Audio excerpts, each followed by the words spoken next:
And you're live. This is House Education, Wednesday, April 16th, 2025.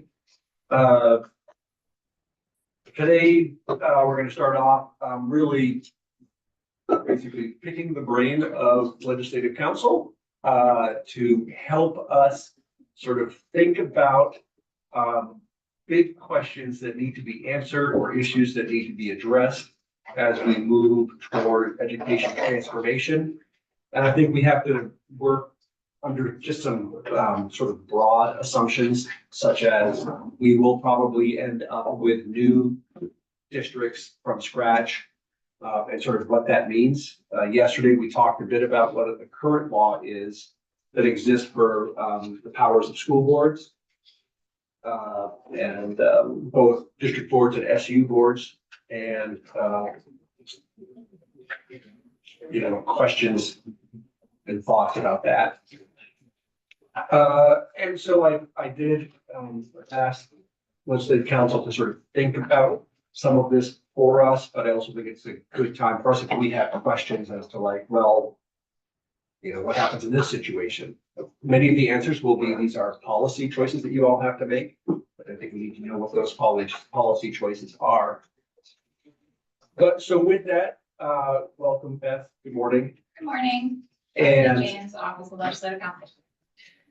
I'm not quite sure kind of who starts here, but I don't know if you have any sort of prepared remarks. I don't have any prepared remarks.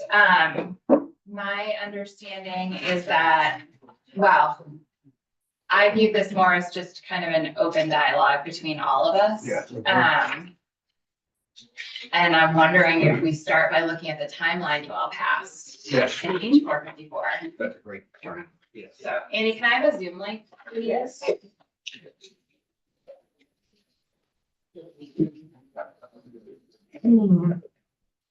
As that's getting underway, a couple of the things that I noted from yesterday's conversation, I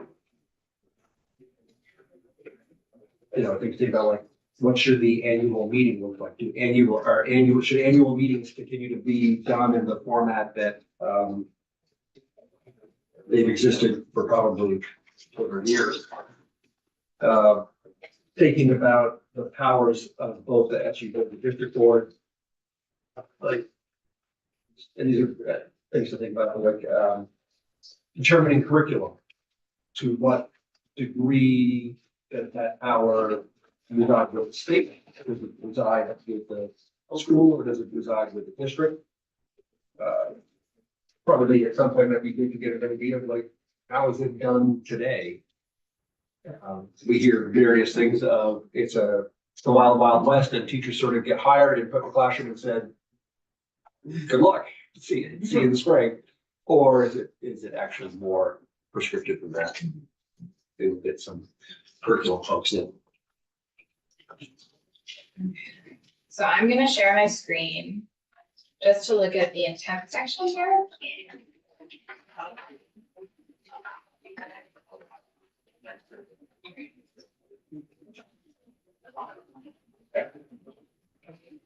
So this is the timeline that you all have laid out in your intent section.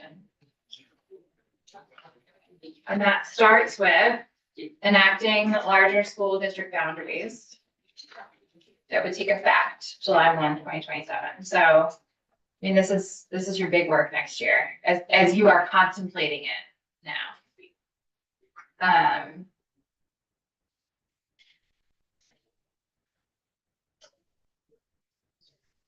I don't know what you'll get, right? You may love 3 options and agonize over which of those options. You may get one option and hate it. So I guess my question to you all would be, what do you feel you need to do this session, this summer, whether it's individually or in this committee room, to set yourselves up for success for that conversation next year? And maybe that's a rhetorical question that everyone needs to pontificate about. But I would just say if we're starting with this intent section of what you're going to do next year, school district boundaries is the first step. discussion. Okay, so, I think the question is, what do we need to, be successful next year?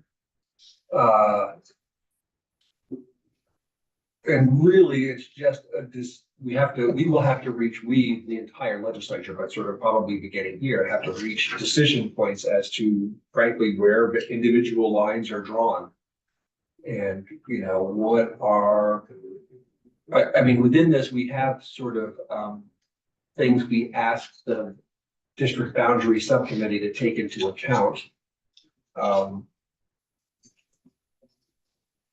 don't know. Thoughts, I would say, in order for us to sort of be successful when we go at this next session, is to pay attention to what's going on outside of our off-season world, to know that, so we come in knowing what we're looking at and knowing what the debate's gonna be. So just thinking like a year from right now, we should have a lock on these districts. I would say if we go through the usual House then Senate process, we will have to have had a lock, Okay, by early March. okay. Yeah. What are the predictions or chances, maybe this is unanswerable, that when the bill comes back to the House, that is still gonna be intact, that we are keeping the subcommittee and going through the districts versus that they're just gonna use the districts that Bumgar already came up with? I would say that, it is more, I'd say it's more likely that that there will be some group of some people doing that work in the off session. Okay. Whether it's a subcommittee of the commission, whether it's all legislators or all non-legislators or whatever, my guess is that work will happen. So I think that it's the same sort of saying, whatever that entity is, it's going to behoove us to stay informed and engaged, so that when we come here, January, whatever, and we're ready to sit right down and say, okay, I've been thinking about this. I have issues with this or this and this. I would hope that we could make a decision hopefully by end of January. Yeah. Of next year, so that we can get it over to the Senate and get working. Go ahead, Beth. I'm just wondering, not just whether we like it, they'll like it, whatever, community input. If there's a town, for example, that's on the line. Is there going to be any kind of a process for them to say, it makes more sense for us to be in the district next door than the district you put us in? I don't know, just No, it's a great an question. idea, because Yeah. we can't know every feeding pattern, everything. And if you're kind of in the center of it, but if you're kind of on the edge, maybe a public. Yeah. That's, I think it's a great point. Well, maybe do we do a public hearing where everybody can kind of come in and, but it seems to me we have to, that's a big deal. Yeah, and I would just follow that, agree with that perspective, but I would also follow it by saying that that's I know everything relies on the decision made before, but that's one of the reasons why it was really important to me that this isn't run strictly by legislators who actually don't know the feeding patterns in the way that folks who work in the field do or have worked in the field do. So I'm hoping that it'll at least be a combination. If there have to be legislators on it in the end, I hope it's not strictly legislators, because I think we can mitigate some of the timeline challenges if we are thoughtful about the committee that is set up to make a recommendation to the boundaries. I also just want to quickly say, we are asking in our legislation for recommendations of up to 3. We actually can say we don't like any of them. So while I totally agree with Rep. Tooth's hopes that we can move fast once we see what the recommendations are, I don't know whether we will be able to, especially if we're going to engage in that conversation that, with the public. Yeah. Thinking some of our boots on the ground. Yeah. People can help us, whether it's our Principals Association and our superintendents, you know, and I can almost anticipate a conversation where we say, yes, we know that in the past you've said here, but population wise, it makes Right. sense to go here, right? And that's maybe where some of our resources can really help us. Yeah, if we're trying to beef up this school over here, right? Right. Things get mixed up a little bit. All right, so let's think about, all right. We come back here, we've got a couple, 2, 3 recommendations in front of us. We would. So I'm thinking about your public participation idea, really, in fact, we would need to have a public hearing or two. And so how do you do that with multiple options on the table? Do you do that with like the one that we have sort of picked? What works? Best? I don't know the answer to this question. Yeah. I assume everything's public record. Yeah. All our documents are, so whatever options come back to us, it's not like they're gonna be a secret. to the Yeah, no, the public. question is, though, do you say public Okay. reacts to this one thing, or you Or say react to all public reacts three? to all three, or? I'm gonna give my opinion. Yeah. I think it would be disingenuous for us to not take responsibility for what the legislation requests, and that is that we come up with a formula. So I think that it makes sense for us to do our due diligence, come up with a single proposal, and then start holding hearings on it. We don't pass anything until we have held hearings and moved forward. I hope. Rather than have a public, commentary, perhaps would it make sense to reach out with all three to some elected forum, like send them to select boards to be like, school boards, to say, are there any immediate problems? Because it would stink to choose one and then realize after the fact that there were major, like, problems that we needed, or sorry, that there was major support for other ones, but I don't know, like, Yeah, we will do, first of all, the work that whatever group comes up with options, their work will be fully public. Right. That's And I right. assume they would be smart enough to take testimony from okay, organizations, as would we. yeah. Yeah, I don't think we We're have to charged. show up here Right. day one and say, we now have. Yeah, I'm just saying, I'm not suggesting getting public hearings for all three, because that sounds massive, but that we should anticipate those problems before we pick one. Yeah. Yeah, no, we'll Yeah. use our usual process, but Okay. we'll move with all speed to get that testimony in, Yeah, day one. Mhm. And, to begin that debate. Yeah, So I would just agree with Rep. Hahn, with what she said, that we were tasked, and that'll be, so you disagree or agree? I would agree, Okay. agree. Yes. And this is the way it's done when we draw legislative districts, which of course, when we start doing more, it's full of the process, probably not our process, which is. But that's how we'll move forward. Okay, so what I'm hearing is, we're going to consensus around. Everybody be well informed, hit the ground running day one. That we will use our process to try to narrow the choices. Then we will create a public process to get feedback on those options. Very good to know. We want to set a tentative deadline for ourselves, so we have, no, I'm saying that there's no deadline. Before town meeting. Oh, well, no, I would say we Well, would like before have a public forum, I would think, by end of January. Yeah, we need that, all town meeting, that's out of our committee. Or sooner.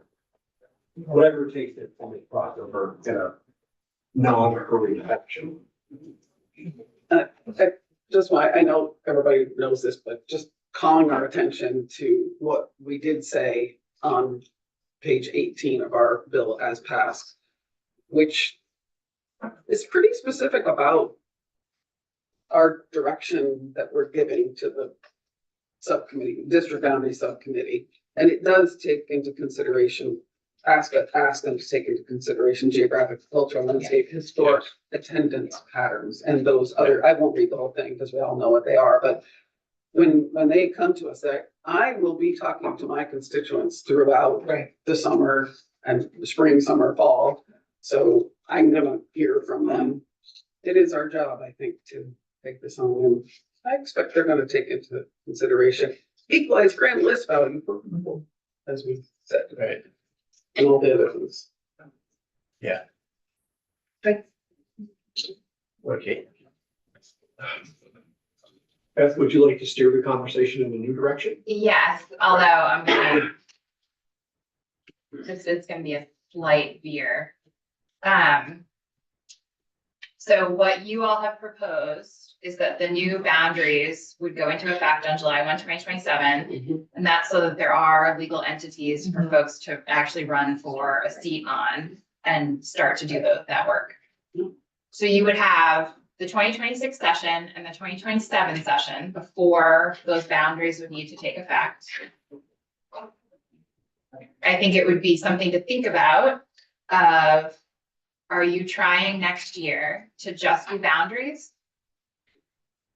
And then in 2027, sort out school board roles and responsibilities, electorate roles and responsibilities, kind of what we walked through yesterday? Or are you gonna do that all at once? We did add in an amendment about wards, We're not even there yet. Yeah. got it, Um, but unfortunately, we did already add that. yes, and for the veer that I am making, I have not veered that far. Got it. Just, and I don't know that you need to make a decision right now, but some of what will be not challenging, but just logistically having to work out is, are you doing individual charters for these school districts and giving them individual and special powers or duties depending on the makeup of these new school districts? In which case, I'll have to think and talk to Tucker and Tim about whether you need to do that all at once, or whether next year you can just pass the boundaries and then finalize the charters next year, or in 2027. If you're doing it, what I've been calling in the county method, which is you just have a list of school districts, and then you have a whole chapter that has all of their duties and responsibilities, and it's the same across the board. It's the same concept of the legislature creating municipal corporations. That's easier to divorce from each other, that process. But I just want to highlight for you that creating boundaries is one thing, and if you think that's going to take up all of your time, then I would encourage you to have a plan for how you're going to address what these school districts are actually responsible for. Right. The chartering. So, I think you have mentioned and others have that, creating these new larger municipalities, that chartering them may be the simplest method if we aren't going to just do the county sort of model. Chartering them is the only method. If you're not, they're both. The way it has been explained to me and the way I have been thinking about it, and again, I am not your gov ops, I'm not your elections law, I'm not your municipal attorney, I'm your education policy attorney. But my understanding is when the legislature is creating municipal corporations, whether you're doing it in the county method, that's just how the law is written. The power that you are enacting is your constitutional power. It's all the same. It's just the way the law is written. So I think, I think what would be best, I have no idea how to do it, is that if there is a sort of uniform charter so that every new district has the same charter. Where things will get dicey, as always, will be that not every district educates students in the same way historically as every other district. And can you write uniform charters that allow for that? Or does each district need to have a charter that is unique to their area?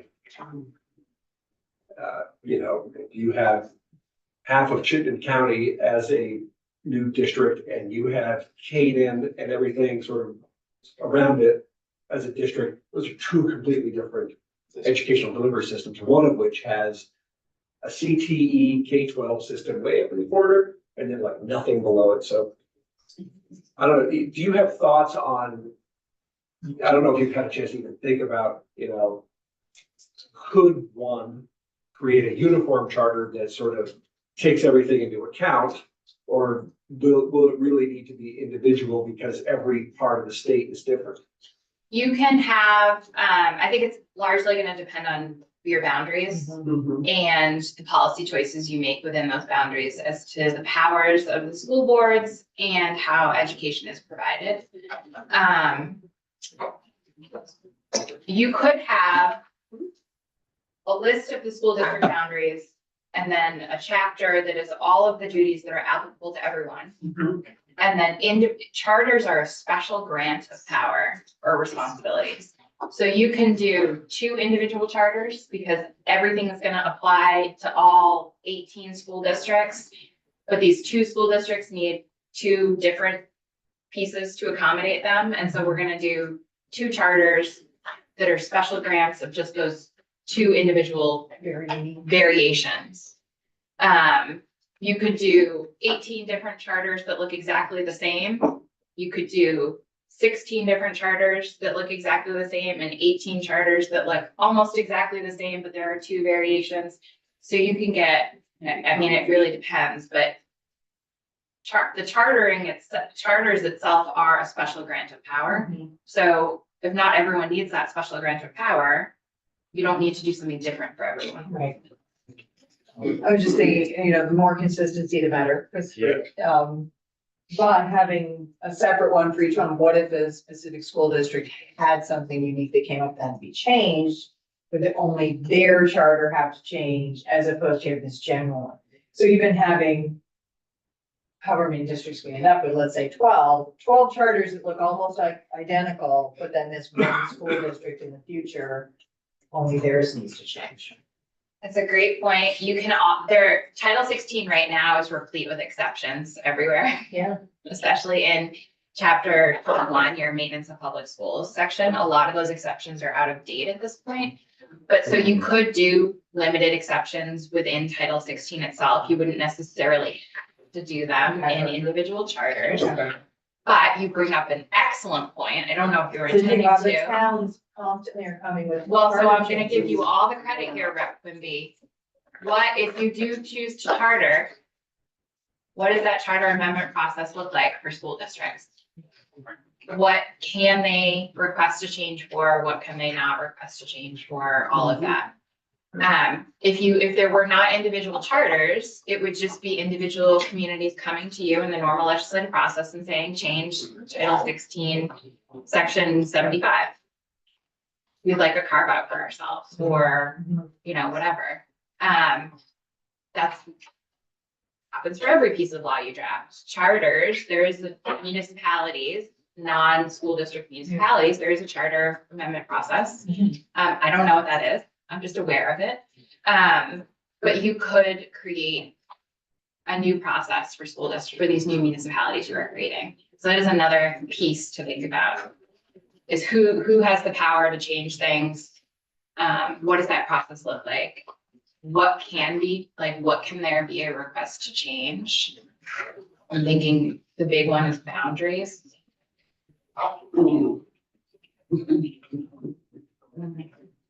All of this, I think your GovOps attorneys would be better positioned Right. to advise you on, Sounds like a GovOps situation. but that is a part of the process. Typically, voters can ask for a charter change. Right. And then it gets proposed and then voted on, but then ultimately it always comes back to us, Yeah. right? Yes, it's all the legislature would have to sign off on any change to the law, period, whether it's a charter or a titled section of law. But the process may look different, right? Like you just mentioned that for charter changes, and I have no reason to believe this isn't accurate. I just don't want you to think that your lawyer is saying this is how it works. I don't know. If voters have to approve a charter change, That's very different than a member of a school board coming in and saying, we think this piece of law Right. needs to be changed to accommodate our school district. The voters are voting for that school board member, and so if that school board member is broke, there is a democratic process there to account for that, but it is not a direct tie to the electorate, such as the charter change request is.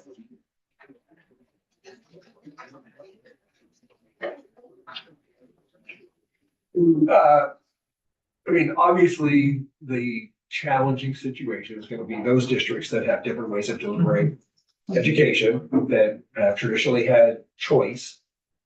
But we will be creating districts theoretically where, some currently existing districts don't, and some currently existing districts do, but now all within the same border, in the same district. And how do we legally square that? That's gonna be, you know, as always, we get twisted up and, you know, we always talk about how, gee, why do we spend so much time worrying about the 3,400 kids? Well, that's because legally it creates all sorts of problems. Cause I think you would run into legal challenges if you had a district where some kids have one form of education and some kids have another. So that's gonna be the probably tricky legal thing for us to be thinking about. Do you have any initial thoughts on that? Yes. As with everything we're talking about today, and probably for the foreseeable future, it's gonna depend on what your boundaries are. It's gonna depend on your policy choices. You can completely reinvent the system here. I'm not suggesting that you do that. I'm just saying you have all of the policy options available to you. So you could say, we're gonna, maybe Jeff Bezos decides to grant Vermont $1 billion to build public schools. And you're just gonna build public schools. So, problem solved. Probably not gonna happen. So I think it depends on your boundaries. I think it depends on the policy choices, but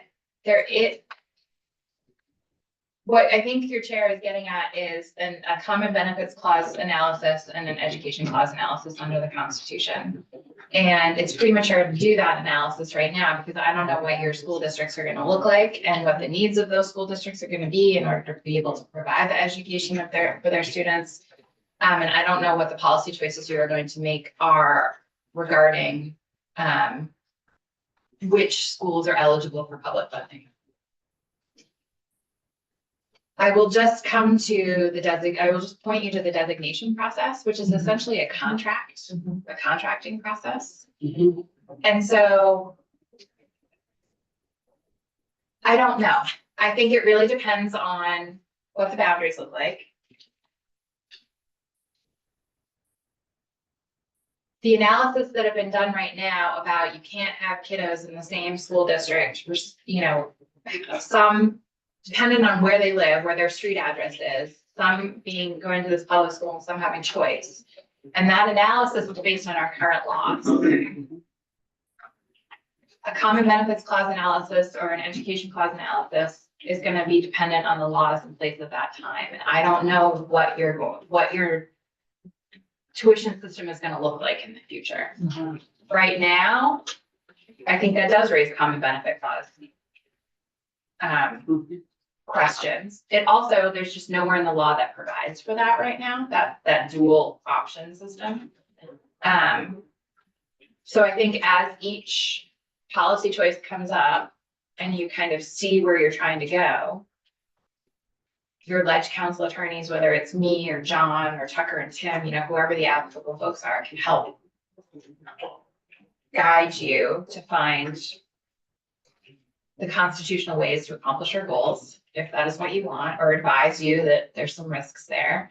But I see the designation process as a real tool potentially to use, and it doesn't have to look like it does now, right? You can, and maybe we don't use the term designation, maybe we use the term contract. Could you talk a little bit about just the common benefits challenge? Just a little. So I can, come back and do a better job of this, but just, so the education, I think you should have me back when I can speak more eloquently to it. But Okay. basically, the common benefits clause says you should not be passing laws or giving benefits that are for anyone but all Mhm. in Vermont. And so Brigham was about the education clause and the common benefits clause. And so when you're looking at a common benefits clause in the context of an educational benefit, you're looking at a Brigham type analysis, but there are also common benefits clauses for everything else you all do. So you could also have a separate common benefits clause analysis that's not focused on Brigham. And there is case law, there's like a 3-part test, and I'm not caffeinated enough to do that this morning. But I can walk you through what that looks like, easily. Yeah. Just That'd be not great. right at the moment. But basically, you're just, are you providing a benefit that is for some and not all in your new school districts?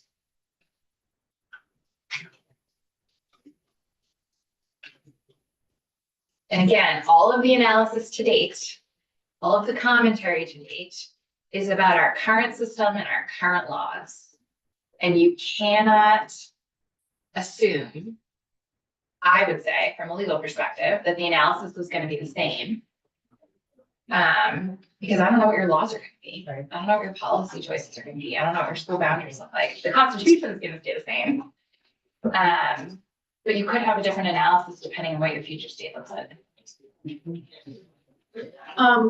Knowing the not providing a benefit for some and not all, in those towns that have choice schools, wouldn't that indicate that the choice schools need to accept anyone from the public schools that want, or that would have that choice to go and not be discriminatory in any way, whether it was an elementary school or a high school? Because like in our elementary schools, you know, if they accept 15 public school tuition students to go and not, you know, these 3, that's not a benefit that everyone can take advantage of. And that benefit begins in the very early years of literacy and behavior upbringing and cultural exposure. I would answer that probably just echoing legislative counsel to say probably depends on how we design the future Right. system. So if you were to say, using the suggestion of calling it, saying a district may contract with an independent school to provide for the public education of students. You could write, I assume you could put in the contract, protecting all of those things. That Right. you don't qualify as a school to be contracted with if you're unwilling to meet those. Take all Right. kids. Yeah, I mean, I can see how it's one of our smaller schools, as long as they have classes above 18, if they're high school, or 15, if they're middle school, could say we're at full capacity. That seems like the only reason that they could deny a student then under this. But it's not just about it. It's not just about independent schools too. Right. I'm just thinking about, because there are some towns where the kids get school choice, and there are towns where kids don't get school choice, so. And that exists currently, you know, because I hear a lot about that from not even my constituents next door. It's like, we moved to this town because we were gonna get to choose whatever school we sent our kid to, and we're not gonna get to do that anymore. And there are a lot of towns where you don't get to do that anyway, because you have a public school, so somehow are they different school districts, so, you know, how's the common benefit clause working out? Look at that in our future state. Well, don't we have a clause in H54 that says that students can remain until graduation at the High school? schoolers. High school. Those are That's sort of kids out of current state. state, It's Yeah. current. as opposed to whatever the future Right. looks like. But I'm just saying in response to those parents that said we moved to this town because we had school choice, like these changes aren't gonna really take effect until our kids are out of school anyway. I guess if they're high school. That'll be a policy choice for them to have to make. Decision we need to Create make. charters. Yeah. all of that. I mean, if we're firm about shoring up our public schools again, like, I'm sympathetic to that, but at the same time, like, we do need to move on. But just to sort of alert everybody to the hard decisions that we'll have to make is, so if we were to continue to recognize that certain schools in this state have provided for the public education of our students. Now the question will be, okay, which students? Because this town actually may be closer to this public high school. Right. Do we then say, students from this school will go to this public high school, even though traditionally they've had choice? Or do we say, as we've been told, one of the goals of the new school board will be to literally assign where every child goes to school.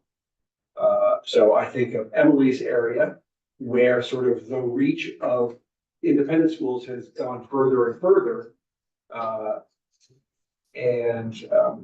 Now you sort of say, well, we want to shore up this high school so that it remains a good, strong, viable high school. We need to say the kids from this catchment area go to this high school. You think about the competition for kids from Grand Isle that have choice currently with various school districts, public school districts sending buses up there to get kids. Does that continue, or do we say all kids from this area go to this school? Because part of what we're trying to do is build scale and stability within our public school system.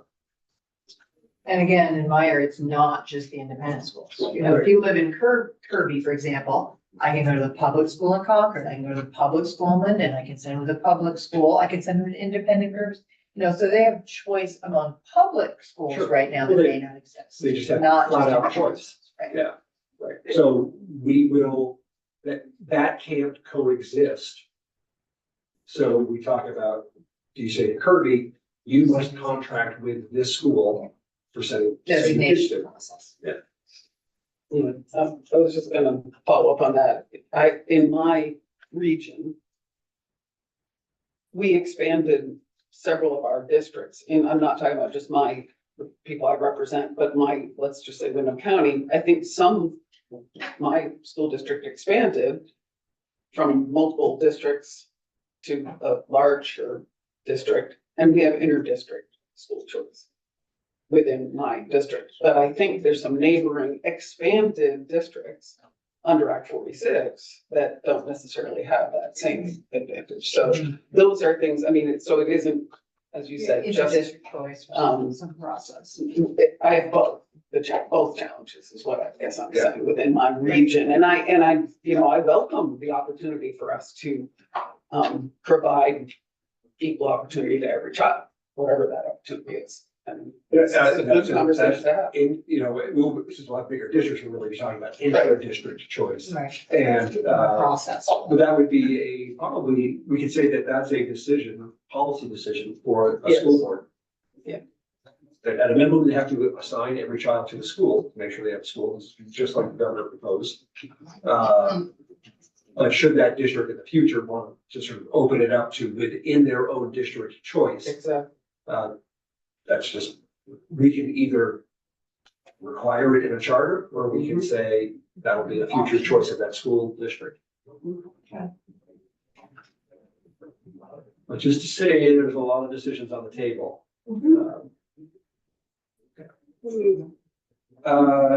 Maybe we should move on to a new topic if you have one for us. Sure, I just, I'm just going to flag this. CTE. All next year. You're gonna do a lot of work on CTE according to this bill. Governance, statewide strategy, funding. Just, I don't know if you want to talk about it more, but this is it for CTE in this bill. And it's saying in 2026, you're gonna do all these things.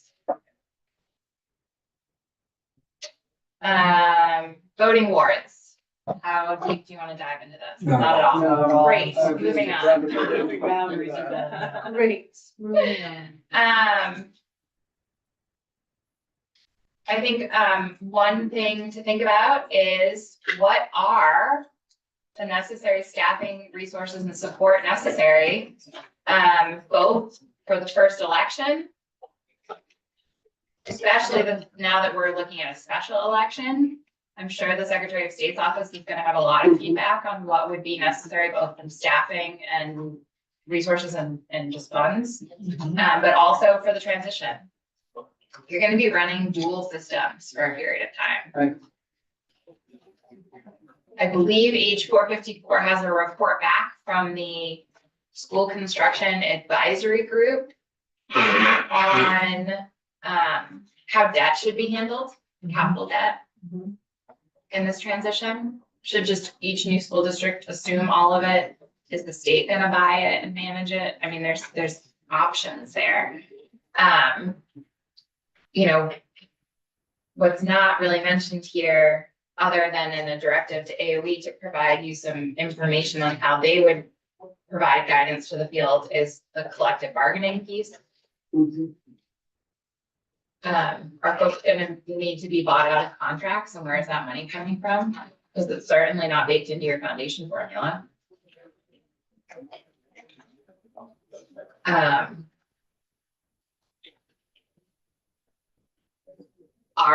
There's most likely going to need to be technical and legal guidance to all of these new school districts for this process.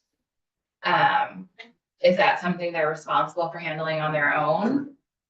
Or are you going to be, I mean, there will be, the new school districts are not gonna have any money right off the bat, right? So how are they able to do all the things they need to do? Right Car off wash. the bat? Car wash. Okay, good. Yeah. There is something in Yeah, the thanks. rules about funding.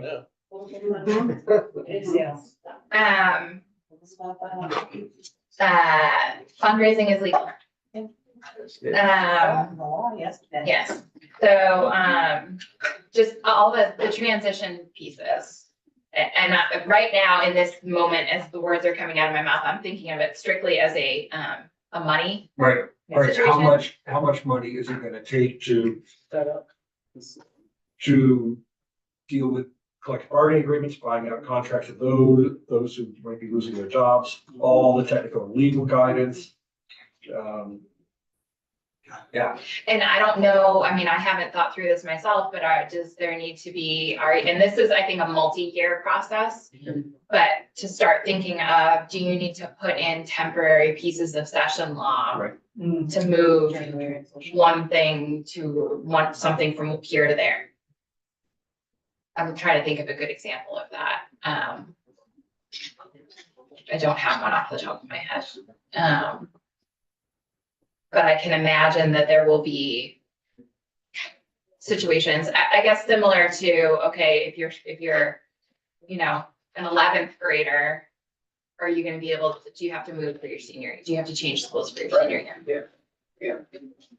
Things like that, yeah. Or not.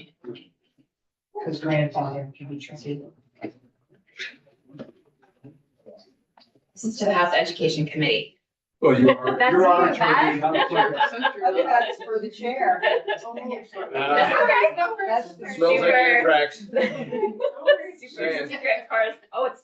Yeah, this is something we generally, attorney might respond to. So transition, just capital T transition and all the things that go with it.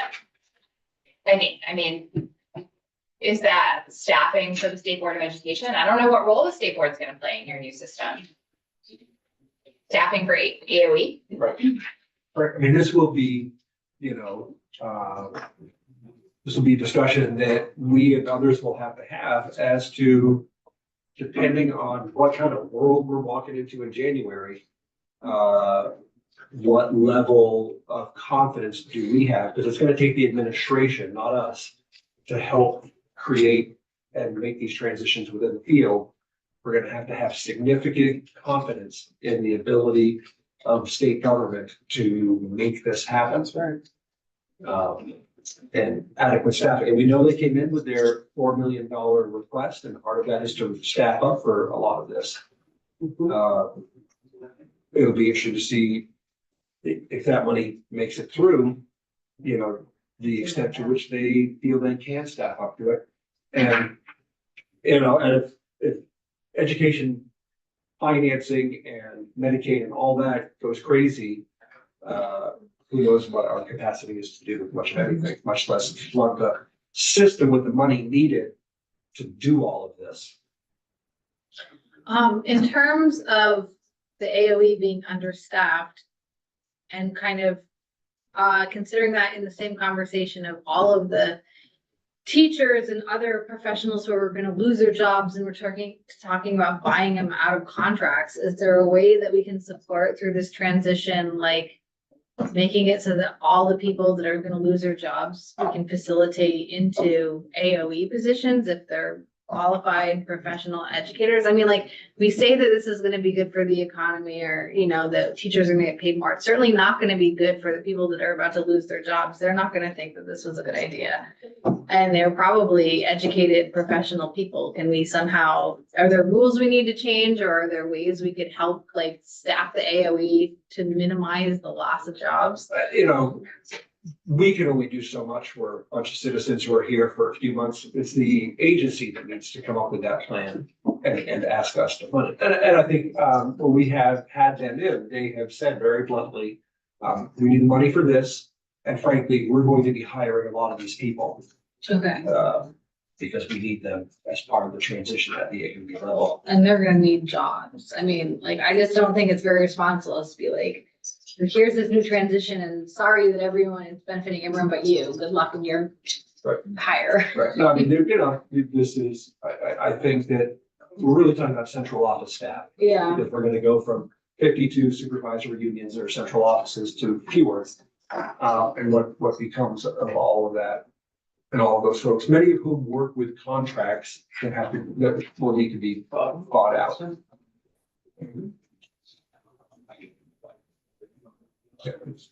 Yeah, the human face on transition. But, you know, there's, again, only, we will have to rely on our administration to sort of execute the laws as we pass them. I guess one of the other things I'm wondering is, like, as we figure out who's going to have to be bought out of contracts, I'm just, and I don't know what we can do about this, wondering if it's gonna hit certain regions harder than other regions, you know, like, because regions where there's more consolidation are gonna have more people that lose their jobs, and like, how can we sort of even the playing fields? I don't know.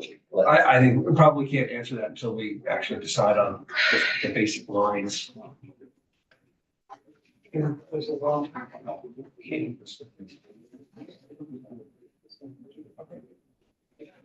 the relatively short amount of time we have left, we will definitely continue this conversation. Other areas, not that this isn't funny to think about.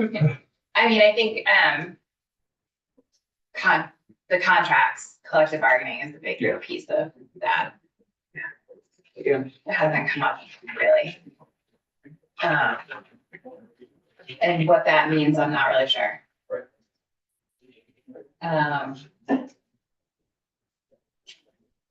Right, I mean, there was, maybe we'll get some testimony in from the field, but there were many districts went through this with Act 46 consolidation. And there is current law, so there is, I don't remember if it was Act 46 itself, but because of Act 46, there is a provision, let me pull it up.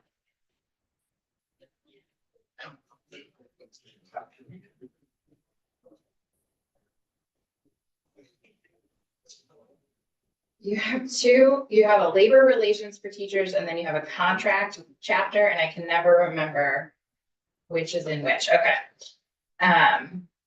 Again, this is a wonderful opportunity to clean up Title 16.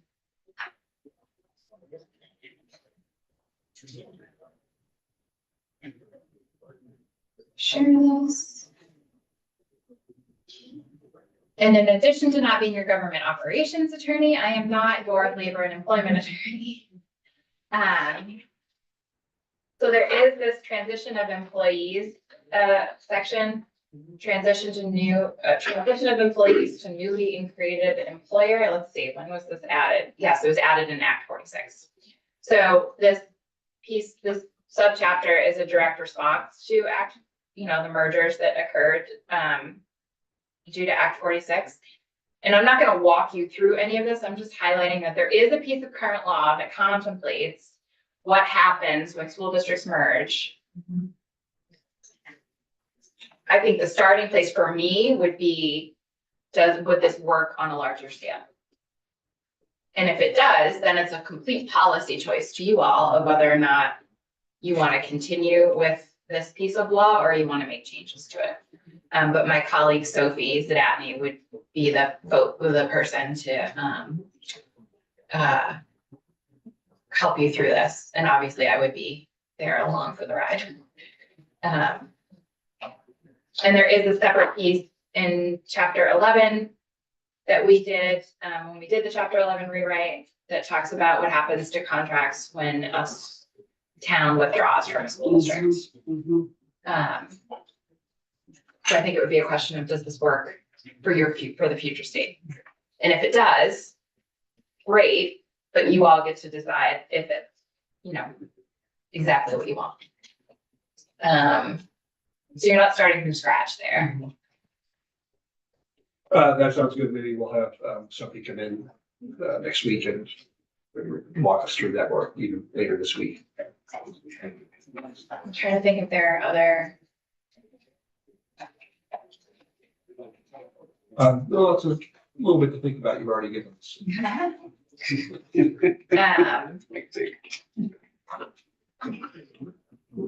we don't want to talk about the creation of voting warrants. I just want to bang my drum one more time that you need to be properly staffed and resourced to do that work. And so, depending on when you want to do that work, you may need legislation with those pieces in place. To drill it. Don't make my life miserable. Yes, that would be a message for our colleagues who Yeah. have to do probably most of them. Right. I am We made a making, different choice. I am making We this did. pitch to anyone who will make eye contact with me, so do not worry. You're gonna get a report back eventually on the rules, the sunset review by the State Board of Education. You're gonna get a whole bunch of reports back from the Agency of Education. You've got report back coming on special education, the big one, pre-K. You're getting a report back on pre-K. Yes, it's important to note that in addition to all of the things we've just discussed, we still have to deal with CTE, pre-K, and special ed. As it currently exists in H4. Wait, and they don't really exist. H4, H4. Great. Thank you very much. You're welcome. Yeah, we'll just keep going. Be careful what you wish for, folks. All right, we are on break until 10:45.